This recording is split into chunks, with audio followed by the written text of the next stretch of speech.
Hello les amis, on se retrouve pour une nouvelle vidéo pour parler de la dernière sortie de cartes Magic the Gathering, l'édition Kaldheim, qui est sortie le 5 février 2021, et là cette fois dans cette vidéo. Donc dans la précédente vidéo, on a regardé les cartes blanches, les cartes blanches, les cartes bleues, les cartes noires, pour essayer de voir quelles étaient les cartes de cette édition, discuter un petit peu de ces cartes-là. Dans cette nouvelle vidéo, je vais parler des cartes rouges, donc pour les decks rouges, vertes, multicolores, incolores, et puis on va faire un petit tour sur les terrains, vite fait, mais je vais surtout m'attarder là, dans cette vidéo, sur les cartes rouges de l'édition Kaldheim, et puis on va essayer de les faire une par une, on va voir si on trouve des cartes intéressantes. En commençant par celle-ci, la Arni Front Cassé, qui coûte donc 3 terrains, dont un terrain rouge, mais on va dire si vous avez un deck rouge uniquement, 3 terrains rouges. Et donc cette carte-là a 3 d'attaque et 3 de défense, et a célérité. Et c'est-à-dire qu'elle ne peut pas être bloquée, il faudrait par une seule créature, il faut qu'elle soit bloquée par 2 créatures en même temps. Pour 3 terrains 3-3, c'est sympa, la vantardise, 1 de plus, pour un terrain de plus. Plus la force la plus élevée parmi les autres que vous contrôlez jusqu'à la fin du tour, ok. La force de base à 1, plus la force la plus élevée parmi les autres créatures que vous contrôlez. Super, en fait elle est très sympa, c'est-à-dire que si vous contrôlez une créature qui a 5, ça veut dire que vous pouvez passer la base d'Arni Front Cassé à 1, plus la force la plus élevée, donc elle pourrait avoir 6 de force pour 1 de vantardise. N'activez cette capacité que si cette créature a attaqué ce tour-ci et qu'une seule fois par tour. D'accord, ok. Ok, bon, c'est intéressant, c'est une carte qui me paraît sympa. Bon, il faut la jouer pour essayer de comprendre un petit peu le process. Cavalerie Axgardienne. Pour 2 terrains, elle a uniquement 2 d'attaque et 2 d'une créature ciblée, à laquelle la célérité jusqu'à la fin du tour. Elle est pas mal, cette carte aussi. Et pourtant, c'est une commune. Disons que celle-là, si on compose avec une super carte, on peut donner la célérité, l'autre elle pourra être bloquée que par 2 créatures. C'est une bonne carte. Alors là, disons, on commence bien, le deck rouge, il me paraît avoir des cartes intéressantes. Dévastateur de basalte, 4, donc il a 4-2. Il inflige X blessures, X étant le nombre de créatures que vous contrôlez qui ont un type de créature en commun, ok. Sympa aussi pour 4-4-2, mais il peut faire plusieurs blessures suivant les créatures qu'on contrôle. Birgi, déesse des comptes, 3 terrains, 3-3. À chaque fois que vous lancez un sort, ajoutez 1 de mana. Ok, bon, je suis moins fan. De l'autre côté, c'est un terrain. Artefact, pardon, légendaire, Arnfell, corne d'abondance. Défaussez-vous d'une carte exilée et de cartes au-dessus de votre bibliothèque, vous pouvez jouer cette carte ce tour-ci. Ok. Bon, c'est des combinaisons qu'il faut, je dirais, étudier plus en avant pour essayer de comprendre un peu les effets. Berserker casse-cou. Encore une carte qui a célérité. 3-2 pour 3. Il y a beaucoup de cartes qui ont célérité dans le deck rouge. Alors quand je pense que le deck bleu, il n'y a pas beaucoup de cartes. Le deck blanc, c'est beaucoup de vol. Le deck bleu, c'est pas beaucoup de créatures, donc beaucoup de sorts. Là, beaucoup de célérité. Je vois pas comment on peut défendre avec un deck bleu contre le deck rouge. Alors, il y a sûrement des spécificités, mais ça me paraît bizarre. Porteur de calamité 4. Il a 3 d'attaque, 4 de vie, 4 de défense. Elle inflige à la place le double de ses blessures à ce permanent ou ce jour. Encore une combinaison qui me paraît être intéressante. Géant au cœur de 107. Oula, 7-6. Piétinement. Ah oui, et en plus, quand il meurt, il affiche 7 blessures à une créature qu'un adversaire contrôle choisi au hasard. Mais c'est génial! C'est une commune en plus. Hein. Franchement, les créatures... Alors, pour l'instant, il n'y a pas de ruée, mais les créatures rouges sont pas mal. Carcasse vol 4, 4-4. Elle ne peut pas bloquer seule. Ah, ok, d'accord. Donc il faut avoir une autre créature pour pouvoir bloquer. Avec cette créature. Bon, ok, bon, après elle peut quand même attaquer, 4-4, c'est intéressant, écraser l'effet pour 3 terrains. Ça inflige 2 de blessures à chaque créature. Devait mourir, exilez-la à la place, ok. Ça c'est une bonne carte, ça. S'il y a 3 ou 4 créatures qui ont que 2 vies, points de vie, on les tue toutes avec cette carte, et pourtant il n'y a que 3 terrains. Éclair démoniaque 3... l'éclair inflige 4 blessures à une créature ciblée, un pénétrateur ciblé. Bon, le deck rouge est quand même puissant. Ouh, le deck rouge il est puissant. Titan du Domescar, 6, 4-4. Les créatures que vous contrôlez gagnent plus 1 et acquièrent la célérité jusqu'à la fin du tour. Non mais c'est monstrueux! C'est monstrueux, si on a 3 créatures, l'adversaire va falloir qu'il en ait 6 pour les bloquer. Bon. Berserker sans dragon. Bon, 2, 2, 2. Initiative, ok, bon. Allez, on continue. Frappe double. Prochain sort d'éphémère ou de rituel avec un coup converti. Nanana. Ce tour-ci, copier ce sort. Ah oui, ça copie ce sort. Bon, 2 terrains. Bon, c'est moins mon truc. Marteau nain 3. Quand le marteau nain arrive sur le champ de bataille, vous pouvez payer 2. Si vous faites ainsi, créez un jeton de créature 2-1. Rouge. Puis attachez-lui le marteau nain. Elle gagne plus 3 et le pétillement. Ouais, bon. Je suis moins fan de ces compositions avec des marteaux et des artefacts en fait. Renfort nain 4 terrains rouge. Créez 2 jetons de créature de 1. Rouge, nain et berserker. Moins bien ça, moins bien. Bon. Libérateur intrépide, 2, 2, 1. Vantardise, crée un jeton. Ouais, ouais. Louveteau intrépide, lui il a 1. Initiative, 1, 1. Et à nouveau vantardise. Le Louveteau intrépide gagne de 1, 2-0 jusqu'à la fin de tour. Ok. Ok, bon. Je trouve que le deck rouge est vraiment intéressant. Il est puissant. C'est puissant. Ça me paraît bien puissant.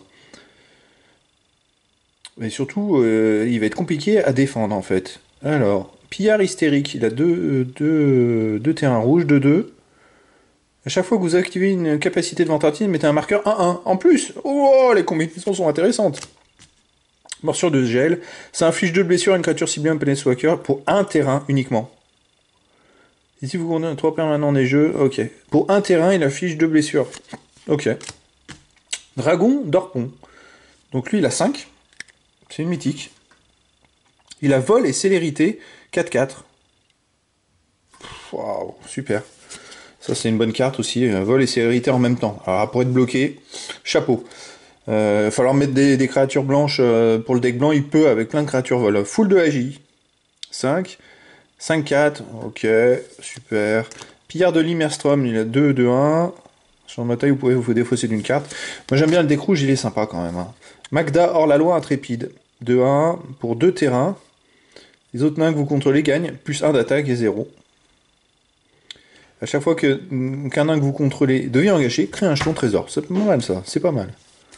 C'est pas mal. Ouvrir les percées de pressage. Donc lui, il a 3 terrains. C'est un sort. Soit on ajoute 2 manas d'une seule couleur de votre choix. Bon, ouais, les créatures que vous contrôlez gagnent 1-0 jusqu'à la fin du tour. C'est pas mal ça. Bon, ça c'est plus tard, hein, quand on a avancé dans le jeu. Provoquer les trolls. 4. Ça affiche 3 blessures à n'importe quelle cible.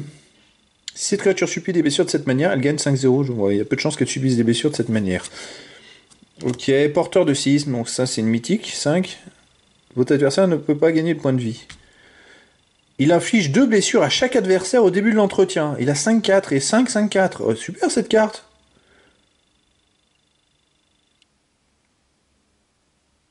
Cette capacité ne se déclenche que si le porteur de séisme est sur le champ de bataille ou si le porteur de séisme est dans votre cimetière et que vous contrôlez un géant.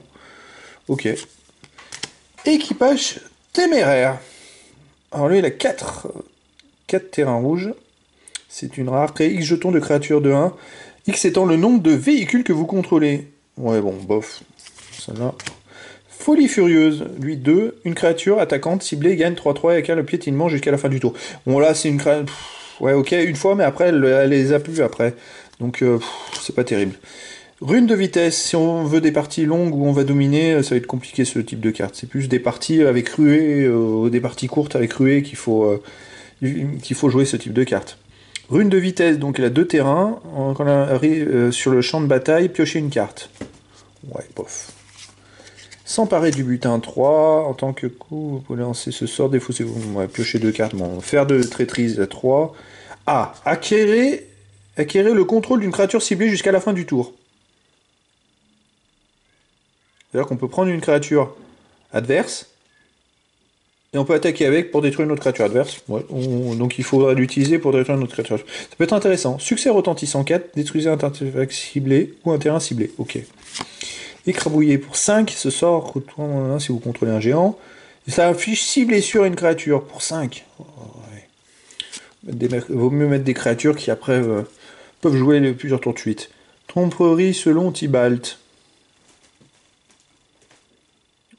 Contrecarré, un sort cible. Non, on va passer. Thoralf, dieu de la fureur. Lui, il a 4 et c'est une mythique. 5-4, piétinement. À chaque fois qu'une créature ou qu'un PNS soit de cœur, qu'un adversaire contrôle subit sur plus de blessures non-combat, Thoralf inflige un nombre de blessures égal à ce surplus à n'importe quelle autre cible que ce permanent. Elle est super cette carte. Pour 4 déjà, elle a 5-4. Et elle est super. Et marteau de Thoralf. Il y a un marteau. Alors celle-là, elle est sympa. Hein. Vraiment, elle est sympa.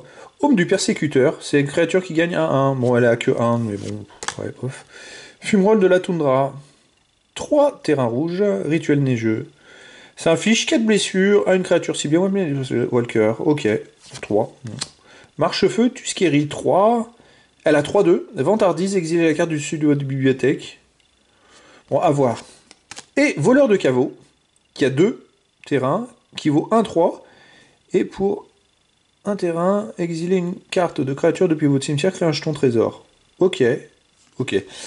Bon, ça me paraît intéressant. Alors, les cartes rouges sont plutôt sympas. Il y a quand même beaucoup de cartes avec des petites combinaisons.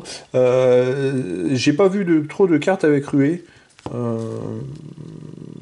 Bon, je vois plus de cartes qui ont célérité, des combinaisons, un peu de sorts. Bon, c'est du rouge classique. Après, j'avais constaté ça dans les autres couleurs, c'est que j'ai l'impression que les cartes sont moins fortes, mais qu'il y a un rééquilibrage des forces entre les decks. Parce que c'est vrai qu'on retrouve plus certaines cartes qui étaient vraiment très fortes dans les familles précédentes. Voilà, donc je pense que c'est plus pour arriver à jouer et sans rentrer dans des proportions hors normes, avec des points de vie qui se cumulent ou des points de force qui se cumulent. Enfin voilà quoi. Là on va attaquer donc les cartes vertes maintenant. Alors les cartes vertes, bon, on va voir ce que ça donne.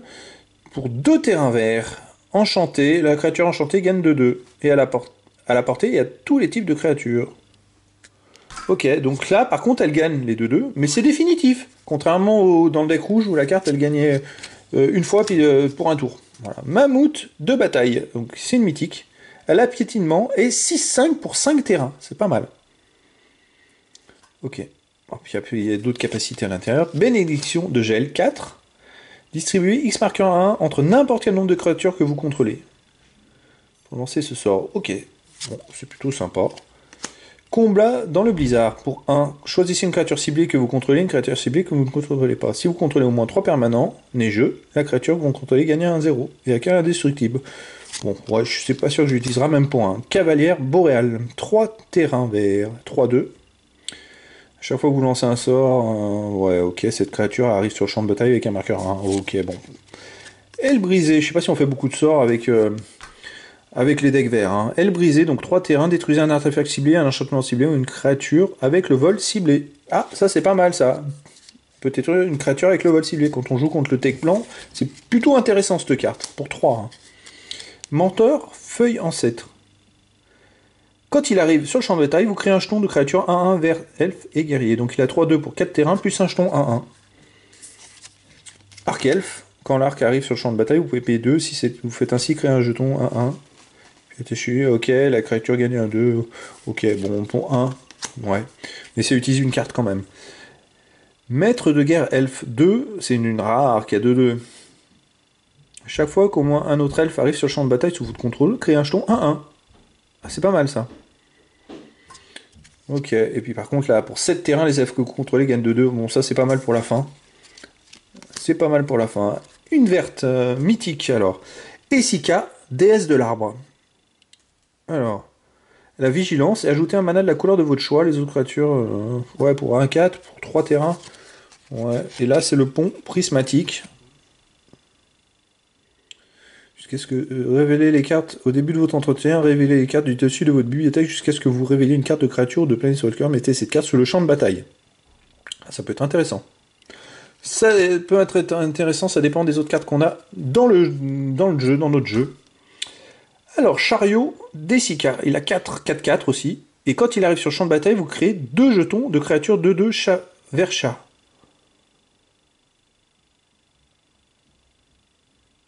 Et chaque fois que le chariot d'Essika attaque, créez un jeton qui est une copie d'un jeton ciblé que vous contrôlez. Oh, c'est pas mal, ça me fait penser un peu au lion dans le deck blanc, là. Ah, je sais plus le nom de la carte. À chaque fois qu'elle attaque, ça crée 2 jetons 1-1. Et elle avait 4-4 et ça coûtait 4 aussi. C'est un peu, le chariot d'Essika est un peu la reproduction de cette carte-là. Très sympa à jouer, justement. Super, ça c'est intéressant, vraiment. Finn, le porteur de croc. 2 terrains, 1-3, contact mortel. Ça aussi, ça c'est sympa. 1-3, contact mortel pour 2 terrains. À jouer dans le deck. Gel scintillant 3. Terrain chanté et neigeux. Bon, faudrait que j'étudie un petit peu tous ces enchantements vis-à-vis des terrains. Recluse de note, Vold 3, 4-2, portée. Ah, la portée.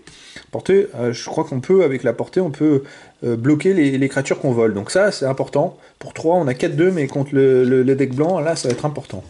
Cavalier Grison 5, 5-5. Ok. Marche clairière, gardien 2, 1-1. Quand elle arrive sur le champ de bataille, on mettait 1-1 sur un marqueur 1-1 sur une créature ciblée. Ouais, bon. Voilà, 1-1, et ça coûte 2 quand même, et ça va faire 2-2. Autant avoir une seule créature, la carte elle sert à rien. Bon.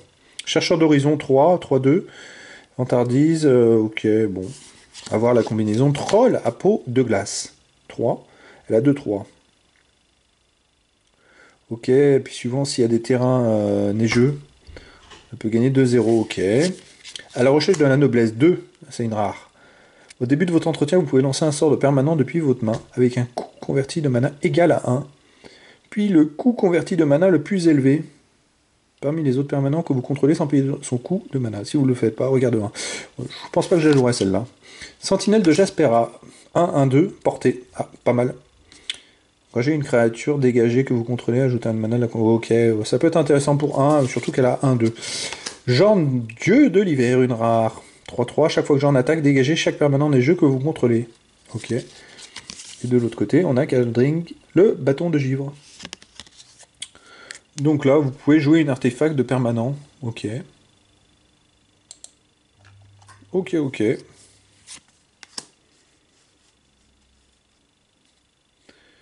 Vengeance du roi Harald. 3, jusqu'à la fin du tour, une créature ciblée gagne 1. Ouais, Kolvori, déesse de la parenté. À la 4, 2-4. Tant que vous contrôlez au moins 3 créatures légendaires, Kolvori gagne 4-2. Et à la vigilance. Ouais, je suis pas sûr que je la jouerai. Ah, puis de l'autre côté, il y a la fibule de Ringard. Non, moi, ouais, je pense pas que je la jouerai celle-là. Garde clairière de Lijdara. 4, 3-3. Change l'un, et puis après, il y a d'autres effets. Bon, ouais. Croissance du mammouth 3. Une créature ciblée gagne 4-4 jusqu'à la fin du tour. Uniquement la fin du tour. Bon. C'est cher pour 3. Vandal masqué 2, 1-3. Ouais, bon, il faut des combinaisons. Troll primaire 3, 4-4. Ah, celle-là, c'est intéressant. Piétinement. Quand il meurt, si c'était une créature envoyée sur le champ de bataille. Ok, celle-là. Bon, de toute façon, celle-là, elle a quand même que 3 terrains, 4-4. Rien que ça c'est intéressant à jouer. Passage vers l'arbre monde 2. Quand le passage arrive sur le champ de bataille, cherchez dans votre bibliothèque une carte de terrain de base, révélez-la et mettez-la dans votre main. Ok, bof. Lindworm vorace. 6-6-6, quand il arrive sur le champ de bataille, vous gagnez 4 points de vie. Ok, bon, ça, il sera intéressant quand même de jouer parce qu'il a 6-6. Pour 6. Marche royaume 3, c'est une rare 2-3. Choisissez un type de créature, ok. On change là un bon. Yves sans racine, 5, 5-4. Quand il meurt, dans vos bibliothèques, vous allez chercher dans votre bibliothèque une carte de créature avec une force endurance supérieure ou égale à 6. Révélez-la et mettez-la dans votre main et mélangez ensuite. Ah, sympa ça. Ah, c'est sympa. Je récupère, elle meurt. Donc pour 5, déjà il y a 5-4, puis quand elle meurt, on peut récupérer une super carte dans notre main. Racine de sagesse. Pour 2, mêlez 3 cartes, puis envoyez une carte de terrain. Oh, bon. Rune de puissance 2. Enchanté, quand la rune arrive sur le champ de bataille, piochez une carte. Frère de meute de Sarulf. Elle a 4 de terrain. C'est-à-dire qu'on a 3-3 et on pioche une carte quand il arrive sur le champ de bataille. Ok. Sculpteuse de l'hiver, 2, 2-2. Dégagez un terrain neigeux. Ouais. Voilà en peau de serpent 1. Mettez un marqueur à 1 sur une créature ciblée que vous contrôlez. Ah ok. Elle a quelle la défense talismatique jusqu'à la fin du tour. Ouais. Ça peut être intéressant. Faut voir. Après, il faut voir les possibilités de les rajouts de cartes qu'il va falloir mettre dans le deck, hein, de toute façon. Esprit de la Dergarde, 4, 0-4. Non, je vais même pas lire, je vais même pas. Il va falloir faire des combinaisons. Lutte de. Ça me fait mal à la tête. Lutte de Skemfar.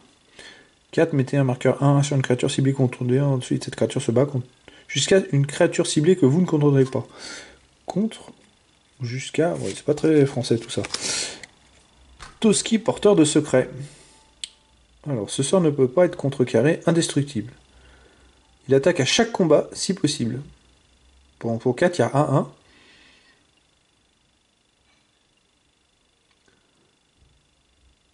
Et à chaque fois qu'une créature contrôle affiche des blessures de combat à un joueur, on pioche une carte. Ok. Tivarkel. Ça, c'est un Planeswalker. Donc pour 4, les elfes que vous contrôlez ont ajouté un terrain et ils ont le contact mortel. Ah, c'est pas mal ça. Mettre un marqueur 1-1 jusqu'à un elfe ciblé, dégagez-le. Il a le contact mortel jusqu'à la fin du tour. Ou sinon, créer un jeton 1-1 vers effet guerrier. Ok, bon, la carte est quand même sympa. Hein. Et Vorinclex, pillard monstrueux, qui est pour 6-6-6, qui a piétinement et célérité. C'est celle-là, la fameuse grosse carte de l'édition. La 6-6, piétinement et célérité. Alors, pour la bloquer, celle-là, ça va être compliqué, parce qu'il y a peu de cartes qui sont capables de la bloquer dans les autres decks. Et il coûte que 6 terrains. Waouh. Ok. Auquel deck vert me paraît puissant. Puissant. Il y a des cartes très très fortes. Des combinaisons. Alors ça veut dire que je sais plus. Elle est où l'autre carte? J'ai bien aimé l'autre carte. Il y a une carte. Alors. Il y a une carte quand elle meurt. Et ben. On a le droit d'aller piocher une carte qui a 6. Alors. Il faudrait que je reprenne. Celle-là. C'est celle-là, non? Contrôler à devient 1, vous pouvez piocher une carte. Non, c'est pas celle-là. Qu'est-ce que c'est que cette carte? Il y avait une carte que j'ai vue quand elle meurt. Hop. Bon, celle-là déjà elle est super. Celle-là. Non mais le deck vert est vraiment intéressant. Portée. Ah. Non, c'est pas ça. Moi j'ai pas retenu, c'est dommage.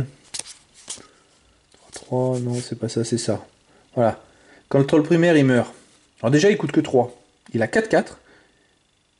Et si c'était une créature envoyée sur champ de bétail. Donc déjà lui il est super sympa. Non mais il est vraiment des cartes de fou. Voilà. Et le Livium Vorace qui a 6 aussi.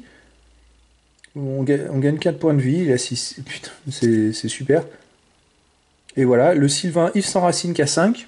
Il a 5-4. Et quand il meurt, on peut aller chercher une créature de force ou d'endurance supérieure ou égale à 6 dans la bibliothèque. Wow. Donc en fait on peut récupérer le Livium Vorace. On peut récupérer aussi le Vorinclex. Donc si on les a pas eu dès le début, c'est pas mal. Franchement, deck vert vraiment très très fort. Deck blanc avec toutes ces. Alors le deck rouge beaucoup de célérité, deck vert très puissant. Bleu, bon, j'ai pas trouvé quoi que ce soit. Noir, bon, il y a des sorts, faudra vraiment étudier ça en avant. Et le deck blanc, lui, c'est beaucoup de vol. Et il peut être contré par le deck vert, par les créatures qu'on portait, enfin bref. Là, on va faire un petit tour des multicolores. On va voir ce qu'il y a. Après, je ferai les artefacts. Moi, je suis pas trop fan des artefacts, mais bon. Aegar, la flamme gélante. Donc lui, il a 3 terrains, mais il faut un bleu, un rouge au minimum. 3-3. Bon. Ouais, ok. Arnie tue le troll. Lui, il a 2 terrains, un rouge, un vert. Alors ça, c'est vraiment des cartes qu'il faut arriver à poser avec des combinaisons. Et puis après, il y a tout un schéma. Alors là, une créature, au premier tour, le créature ciblée que vous contrôlez se bat contre une créature ciblée que vous ne contrôlez pas. Après, mettez 2 marqueurs à 1. Et 3, vous gagnez un nombre de points de vie égal à la force de la plus élevée parmi les créatures que vous contrôlez. Ok, il faut en avoir encore hein, sur le terrain. Ascension des Valeureux, c'est le même style de combat en fait, avec des étapes. Pour un terrain noir, un terrain pareil encore pour la bataille de Bretagar. Il faudra étudier tous ces voilà, bataille de glace et de feu, pareil. Voilà, par contre, il faut 5 terrains, dont un rouge et un bleu obligatoire. Les ours de Littjara, pareil. Il y a beaucoup de combinaisons de ces nouvelles cartes. Voilà, avec des étapes comme ça. Le massacre de Ciel Sang. Chute de l'imposteur. Alors là, il y en a pour tous les decks. Hein. Après, il faut avoir des decks avec des terrains et des multi-combinaisons, parce que là, par exemple, il faut 2 terrains noirs, un terrain blanc, et en plus, il faut 2 terrains, donc il faut automatiquement un blanc et 2 noirs déjà. Et après, il faut 5 terrains pour cette carte. Elle a 2-4, vol et lien de vie. Ok. Bon, ça serait peut-être à compléter, mais bon, je sais pas. Moi, je suis pas encore assez fan de ça. Moi, j'aime bien les combats, les vrais combats. Là, tu as encore forgé l'épée de Tyrite. 1-2, créer un jeton de trésor. Bon. Après, il faut voir ces créatures. Harald, roi de Skemfar. À la menace. Ah, la menace, ça c'est sympa. Ah, c'est menace où on bloque. C'est qui bloque, il faut bloquer. Célérité, c'est attaque directement. C'est comme la ruée. Ouais, je finis par mélanger les jeux, entre les jeux et entre les cartes en elles-mêmes. Menace, cette créature ne peut pas être bloquée, excepté par deux. Voilà, c'est menace, mais c'est vrai que je vais finir par dire n'importe quoi et devenir fou. Avec ces cartes entre les cartes Yu-Gi-Oh!, les cartes Pokémon, il m'arrive aussi de jouer à Hearthstone, et c'est encore un autre schéma. Je touche un peu à tout, et c'est vrai que j'en arrive à. Il faut que je me replonge vraiment dedans à chaque fois, parce que j'enchaîne sans arrêt les choses. Alors c'est vrai que là, je parlais de célérité sur le deck rouge, alors célérité, c'est attaque directement. Dans le deck rouge, j'ai quand même pas mal. Célérité, c'est les attaques directes. Donc ça veut dire que le deck rouge, il y a quand même pas mal de cartes qui permettent d'attaquer directement. Il est plutôt sympa et agressif. Et le deck vert est puissant. Deck rouge, plutôt agressif et sympa. Le deck blanc avec vol, il peut passer, contourner tout ça. Deck bleu et deck noir, j'ai un peu plus de mal. Ouais, un peu plus de mal. Harald unit les elfes. Bon, ok. Je continue. Prédateur de l'Immersturm. Invasion des géants. Cardure fléau du Domescar. Retour vicieux de Cardure. À une mythique. Kaya l'inexorable. Ok. Trahison du roi Narfi. Cole le maître forgeron. Une autre mythique. Coma le serpent du cosmos.